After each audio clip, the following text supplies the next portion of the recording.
If your Hotel Collection Penthouse Diffuser has started losing its scent strength, chances are the oil level is running low and it's time for a refill.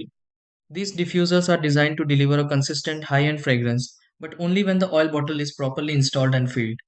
Many people rush this step and end up with leaks, weak output, or no scent at all. The process itself is simple, it just needs a careful approach, so everything stays sealed and aligned. Once refilled correctly, the diffuser goes right back to delivering that smooth hotel style aroma across your space. Let's go step by step and refill it properly. Try these. 1. First, turn off the diffuser and fully unplug it from the power source. 2. Open the front panel to access the fragrance bottle. 3. Unscrew and remove the empty or low oil bottle. 4. Refill the bottle with your fragrance oil carefully. 5. Screw the bottle back in tightly and close the panel. Number 6. Power the unit on and confirm the scent begins dispersing.